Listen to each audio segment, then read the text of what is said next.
To start out this episode, let's discuss YouTube channel Verin.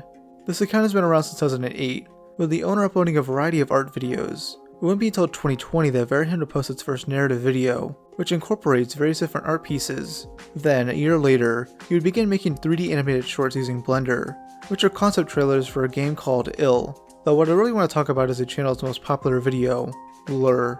This minute-long animation is short yet to the point. We see a boy drawing at his desk while a grotesque creature stares at him through the window. It taps at the window to get the boy's attention, seemingly wanting the kid to open it. But then, this happens.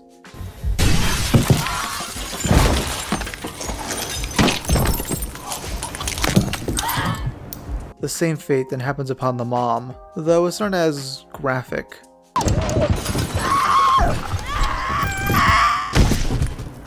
It's a pretty great horror short, with a disturbing yet goofy scare that I admire a lot. The creature reminds me a lot of Grendel from the 2007 mocap version of Beowulf, the one made by the same guys behind the Polar Express and Mars Needs Moms. Yeah, that one.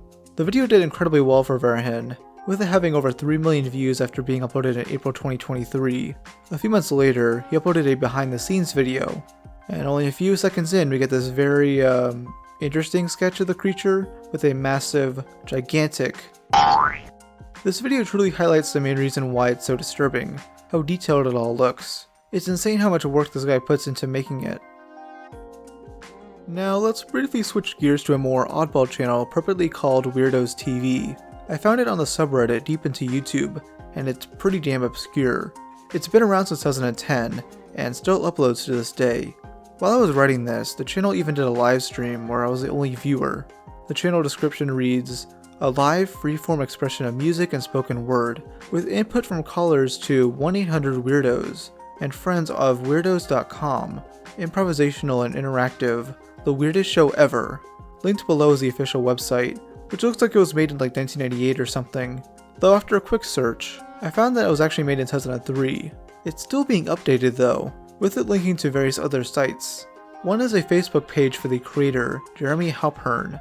Jeremy has seemingly been making music for the past 3 decades, with much of his work being found on iTunes and various other sites. Also on Weirdos TV is Jeremy's resume, which is pretty interesting. Now back to the channel itself. It features episodes of his show, which mixes together his music with some psychedelic visuals. A lot of it just involves his face, being distorted and floating around the screen. I didn't do the deepest dive into this guy, but based on what I found, this must be a pretty tight-knit community. Before we move on, I do want to highlight a comment made a decade ago. The guy basically says he doesn't like the show because of the creepy head, so Jeremy responds with, "Sorry you do not like the show.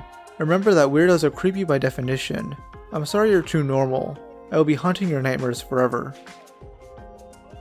Our next video is titled, "Two Bears Talk About the World." It seems to be more of a strange art piece, with various pieces of footage stitched together. It gives off the vibe of being from the late 2000s, but it was actually uploaded in spring of 2021, as the only video uploaded to this channel, humorously called The Human Toilet. It starts with 2 toy bears on a seesaw before showing a man in a bear suit.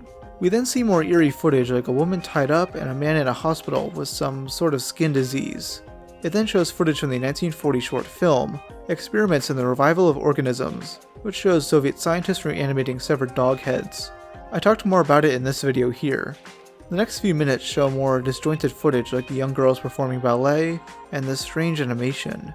All throughout there's this eerie background music, which I won't play just in case it's copyrighted. The music eventually stops and we see 2 old guys eating watermelon. It then cuts to footage from a funeral, ending on this creepy still of a baby changing haircuts. I'm not sure what this is or what it all means, but one commenter alludes to one of the old guys getting exposed for something. Again, this feels like a shitpost made during the early years of YouTube, but it was randomly uploaded a few years ago and has less than 5,000 views. This next video is a 2009 short film uploaded by Intran Cole 3 in 2009 called No Through Road. Its description reads, "On December 17, 2008, 4 17-year-old boys are found dead in their car at an abandoned farm, 10 miles from their hometown. This video contains the unedited footage from the camera belonging to one of the boys, also found in the car. If you have any information regarding the footage, please contact us at the website given at the end of the video." More text is shown in the intro, reading, "The residence was thought to have been long abandoned, but upon investigation, police officers found signs of recent inhabitants. The following video is unedited footage from the digital camcorder found in the car. This has been released with the family's consent, in the hope of aiding the investigation. We see these boys messing around in their car, being filmed over footage of one of them playing the guitar. They arrive at a private road, which one of the boys alludes to hearing about on the news. Hall Farm was in the news. I don't know what it was, I can't remember. Have you ever seen this on? It gives me the shit so badly. They go through it anyway, messing with the high beams in the car. The boys get lost and pull over, having a hard time using their GPS. They find a well-preserved rabbit carcass nearby, which they mess with. One of the boys spots someone in a mask, and forces the others to get back in their car to take off. What is he? Steve! Get back in! Drive! What's the matter, man? Drive! What the fuck's the matter? What are you saying? Stop joking. Stop being a brick, man. This isn't funny. Oh, there was someone, and he was like wearing some sort of mask. Really want to get home now. They get lost and find themselves driving in circles, eventually ending up back at the entry tunnel. The masked man mentioned earlier then appears and attacks their car, with a looping song playing.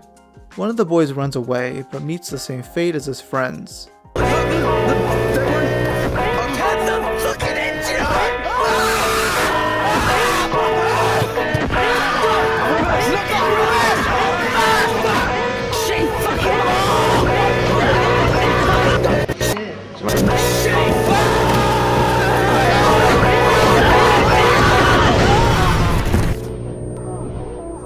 This short film received loads of acclaim back when it came out, with the sequel coming out 2 years later.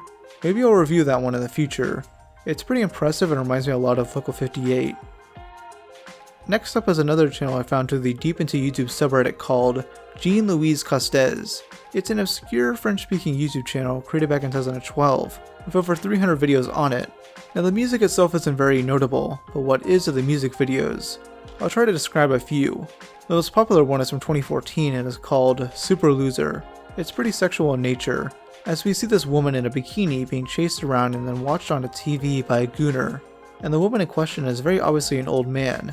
This old guy seems to be the same one in a lot of these videos. Like the next one, Rabbit Macron and Aunt Fallon from 2017. Here he's just like a rabbit with his shirt off, collecting money from a tree. He interacts with this other guy before sticking a pickaxe up his asshole. I'm obviously not going to show that, not just to keep this video from being age restricted, but also for your sanity. There's another video called Jesus Macron from the same year, where this old guy is beaten and crucified like Jesus. A newer video titled Nurses and Caregivers shows the old guy in bed puking red liquid, probably simulating blood. In the next video titled Nurses Dance, he's seen in a diaper running around with two people wearing hospital gowns. There's obviously a language barrier here, so I'm not sure if there's a running story here. What I am sure of is that this is some form of bizarre shock value that's meant to draw people towards their music. It's definitely something. In the previous episode, I began covering a channel called Soulbrine, which features a series of cryptic videos which tell an elaborate story. Here I'll be continuing that segment and explaining more. All you need to know is that the first 5 or so videos focus on this creature with one eye, who ends up killing this horned guy. In the video, behind the broken mirror, you see this creature breaking the mirror, walking in and having his eye come off. Then this happens.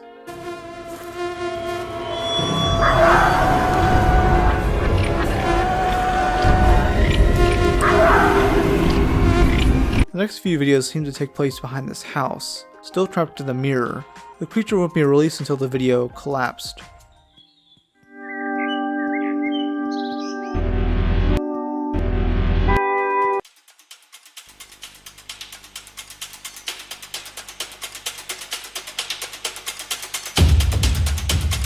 At this point, the story becomes a psychological thriller with loads of creepy yet interesting imagery. It's honestly really hard to interpret these, with many in the comments memeing about how they wish MatPat could do a film theory video on this channel. Many of the more recent videos focus on different murders being reported on, all taking place in 1989. This is the autopsy of a victim.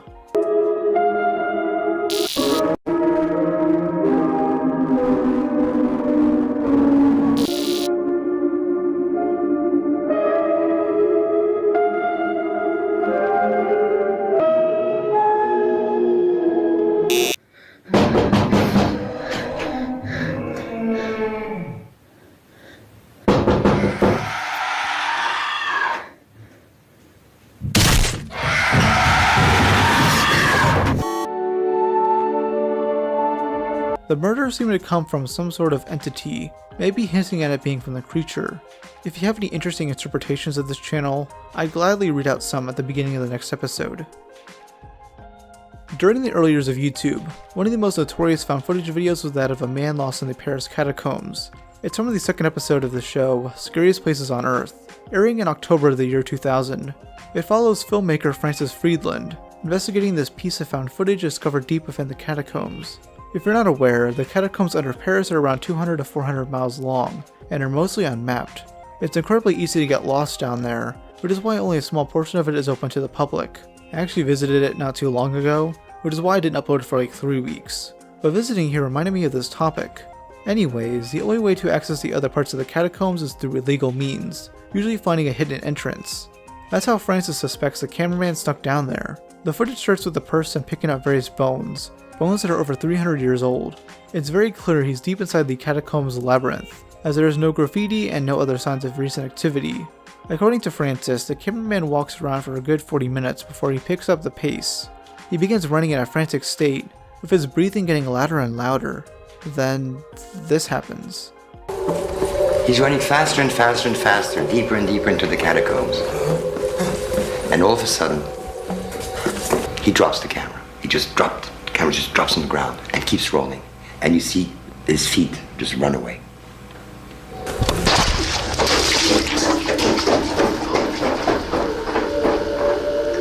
And it keeps rolling until it runs out of tape. He just drops it and keeps running deeper into the tunnels. It's incredibly creepy. I mean, imagine being trapped deep underground if only your camera is a light source, trying to find your way out while getting yourself even more stuck. This seemingly got him into a panicked state, causing him to pick up the pace and drop the camera. Others believe he was running away from something, which is why he didn't just turn around and go back the way he came. Either way, this person most likely died, alone in the pitch black darkness. This footage was allegedly from 1993, though some speculate the TV show faked this, as they have other allegations of faking episodes. I personally believe it's real. The second half of the episode follows Francis and the crew, going back to where they found the camera to see if they can find more clues. They can't, but this pattern of bones on the wall strongly resembles this shot from the footage. The crew themselves seem to panic down there, causing them to call off the investigation after several hours. Honestly, I don't blame them. I have to backtrack and walk back the 5 or 6 miles to be coming here. That would be hours and hours and hours. And let's hope our batteries don't die on us in the meantime. So close, yet so far. A segment from this episode would go viral in 2014, with many horror YouTubers covering it at the time. I'll link both parts of the episode below if you want to learn more.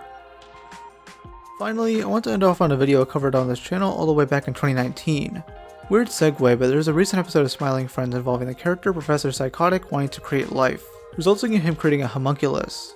If you're not aware, this is in reference to a series of viral videos from back in 2016, where a Russian man does the same exact thing, though it's in a more gruesome way.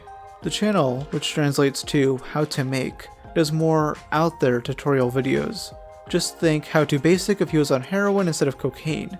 Videos include how to make a poltergeist, how to activate the human brain, how to make a mutant, and how to do pyrokinesis.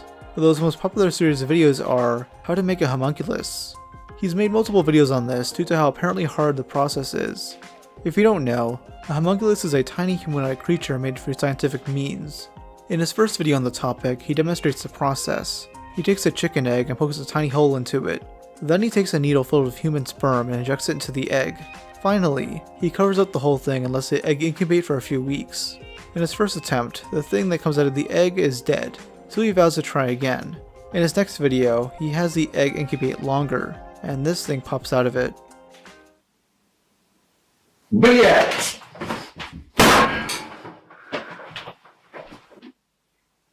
The creature is seen spitting something at him, so in a panic, the man crushes it with a dictionary. I mean, this shouldn't have to be said, but I mean, this is obviously fake, but it's super convincing and it's incredibly disturbing on concept alone. In the fourth homunculus video, he finally creates another one, which he studies over the course of the next few videos. He'd post his final video in early 2018, where the creature looks like this. Ну, сам-то я это уже измерял, теперь хочу показать это специально для вас. Итак. For all we know, this creature probably grew up to be in Praise of Shadows.